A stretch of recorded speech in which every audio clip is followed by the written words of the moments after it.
Good evening, folks. My name is Ron Setkush, and first of all, I'd like to thank you for having me here tonight. I also want to take care of a little business before I get started. I have my wife Mary with me tonight in the audience, and I want to thank her for coming.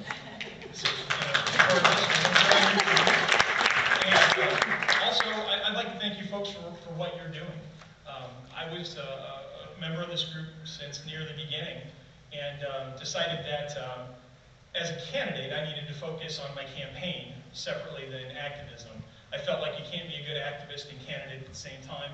So since I chose to run for office, I had to kind of take a back seat with your group. But I was at the Tea Party last April 15th, and you can bet I'll be out there again this April 15th. I guess I'll start off with letting you know a little bit about myself. I'm a 1983 graduate of LaSalle High School in South Bend, Indiana.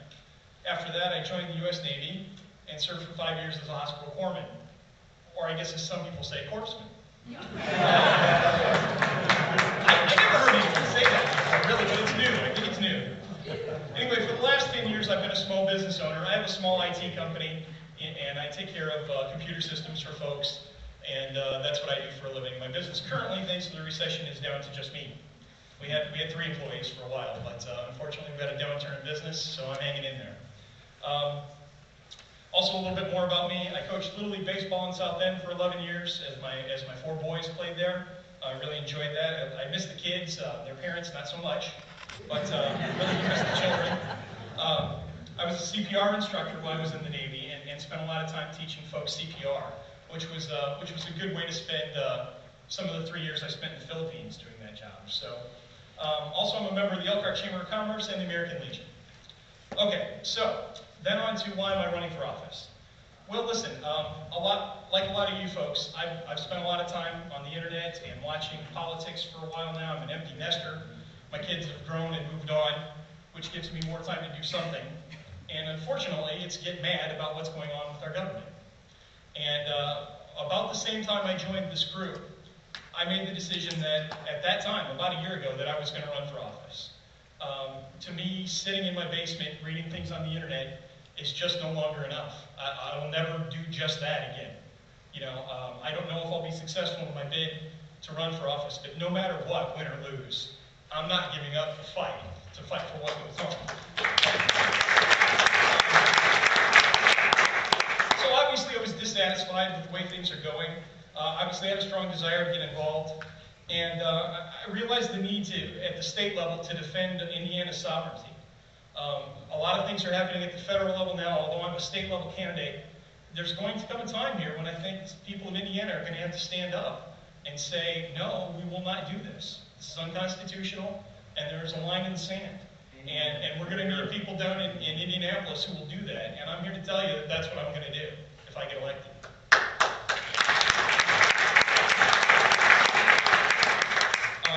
There are really 3 issues that I put on the forefront of my campaign, and you can read about them on my website, and I'll talk to you a little bit about them here.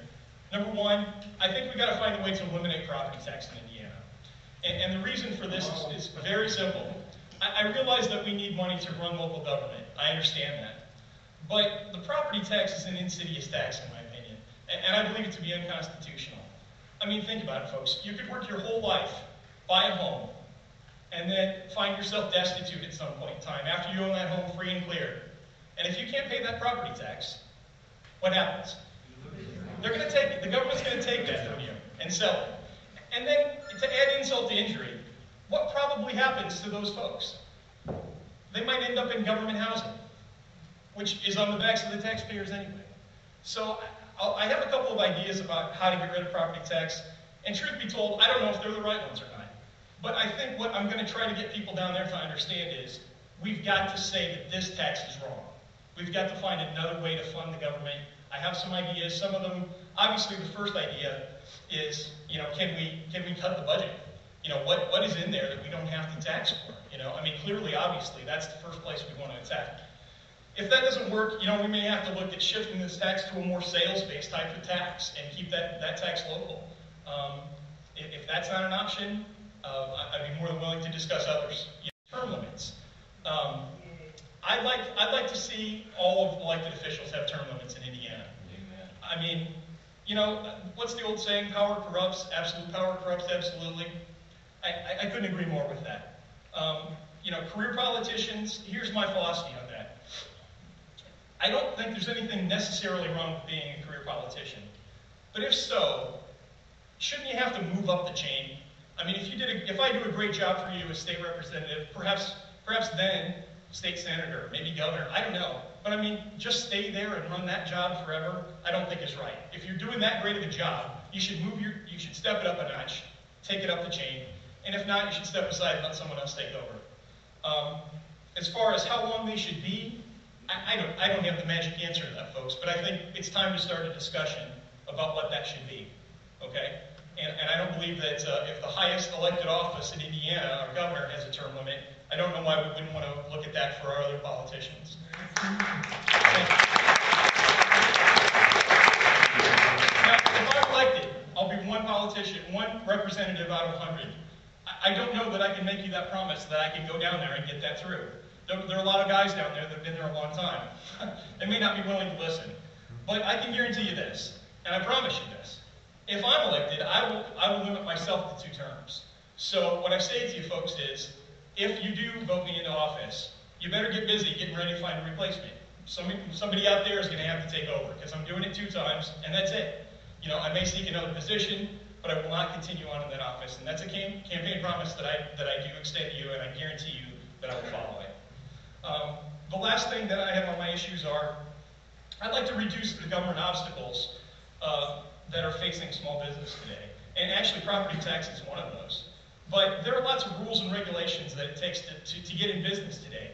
The lady who cuts my hair is a prime example of this. She wanted to do it in her own home, right?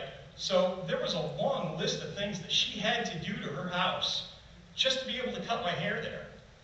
And I have to ask you all, if you want to cut my hair, Mr. Whistler, maybe you're the best barber there is in town, right? And I want to come to your house and get a haircut, and I want to pay you $10 or $20 or $100 to do that. Does it matter if you have a sink in that room to me? I mean, does the government have to make you have a waiting room? If I agree to the transaction and you agree to the transaction, I don't understand why the government's involved in that in any way, shape, or form. We're adults and we can make our own decisions. The economy, let folks get into business. Maybe they can bake some cookies in their house. Maybe they can, mow a lawn, I mean, maybe there are lots of jobs that they could do. Let's get out of the business of regulating the bejesus out of these people and let them get on earning a living. I don't understand these laws. So these are things that I would like to eliminate if I got elected. So then the other question probably is, I get asked a lot when I mention that I'm running for office, are you a Democrat or a Republican? As if there are only 2 possible options. Well, actually, I'm a libertarian. I was a Republican up until a few years ago, but to be honest with you, I sort of lost faith in what was happening even in the Republican Party.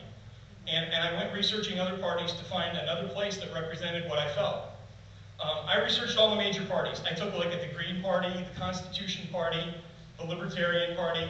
I avoided the fascist and Nazi parties on name alone. I just kind of thought that they probably weren't my cup of tea, so I must be honest, I did not research them. But of all the ones I did, I kept going back to read that libertarian platform. And it kind of, the more I read it, I was kind of skeptical. Well, this sounds good, but why aren't these guys making any inroads, I mean, this sounds like a good platform, this really sounds like me, but there must be something I'm not getting. I just kept going back and reading it over and over, and eventually I realized that's the platform I like. It's the one that I agree with the most. They're the ones that want to defend the Constitution and freedom, and that's what I want to do.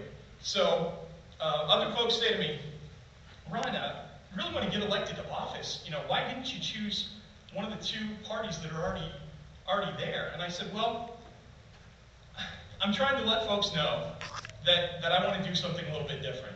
I want to represent you. I want to defend the Constitution.